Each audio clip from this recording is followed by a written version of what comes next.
You and I have probably been conditioned to follow things that we do not necessarily agree with in our right minds.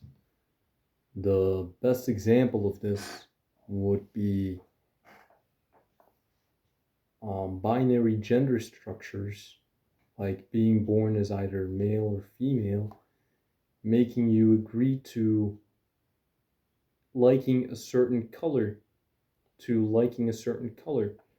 and then that certain color, um, favorite favoritism, making you love a certain job structure, and that certain job structure making you hold some certain ideal at the top of your list.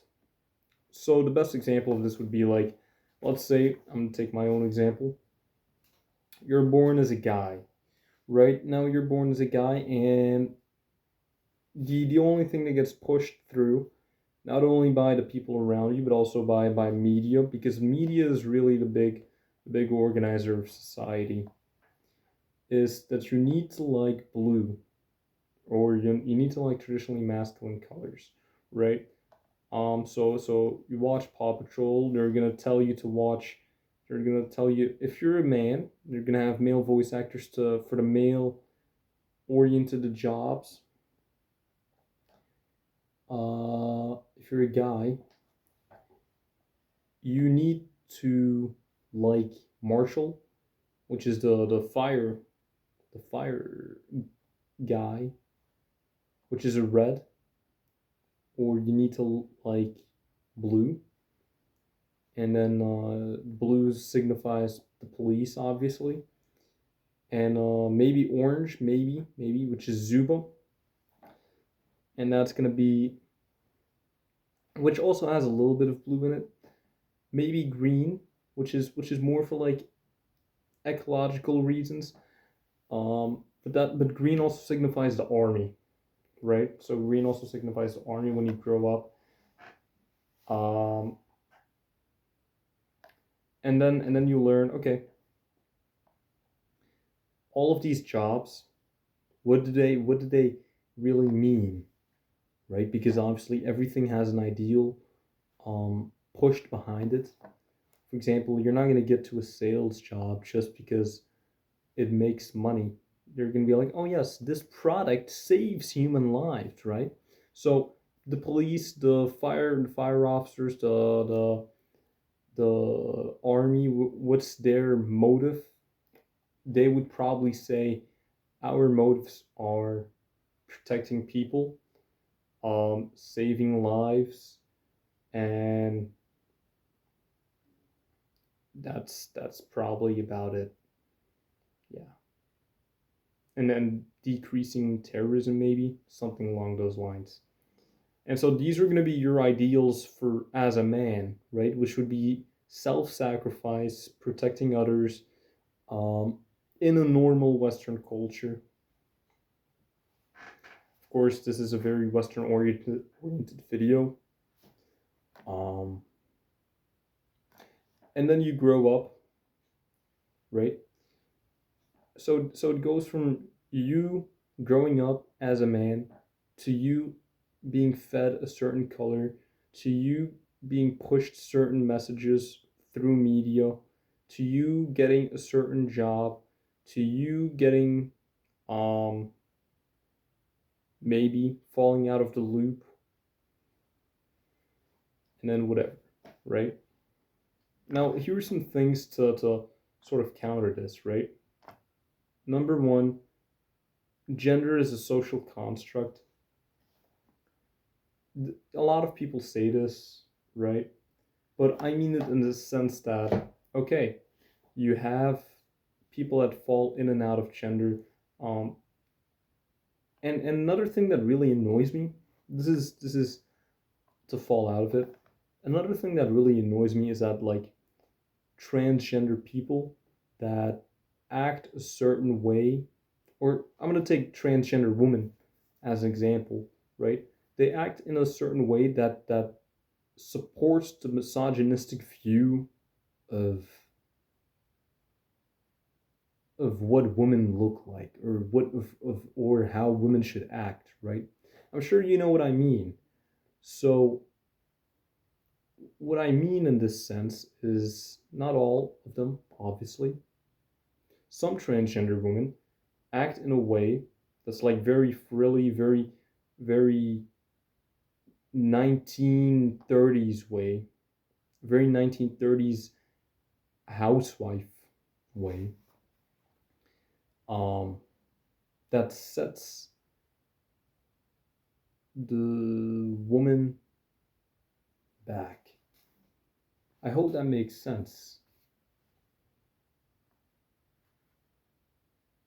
And so this sort of is a view on these people look at women in a certain way, instead of, oh yes,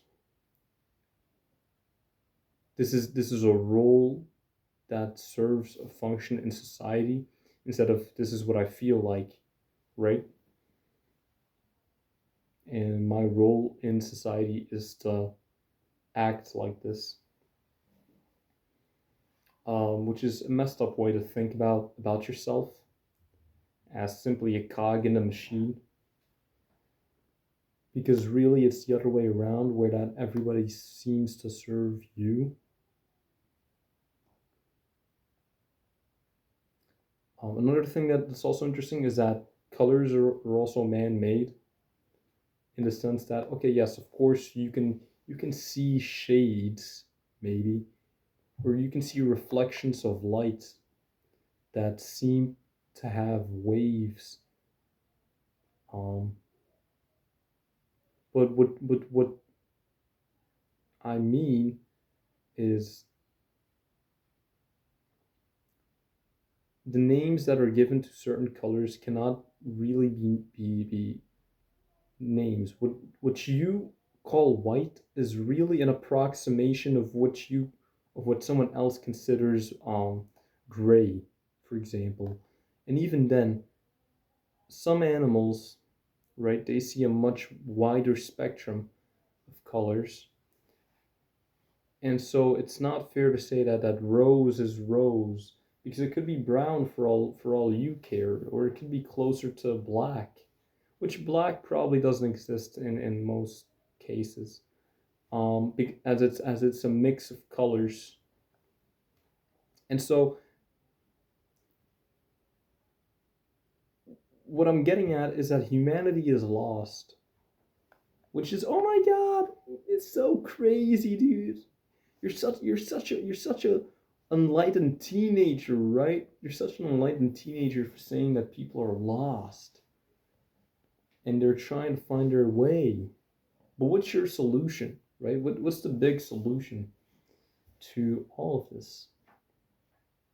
Well, number one is to not get into any identity fraud. Um, this is more for myself. It's not falling into any identity problems. And to be, so in Kegan's stages of psychology, or in Kegan's stages of consciousness, um, you're the fifth stage, or the last stage of consciousness, is meant to have multiple um, views that sometimes contradict each other, right?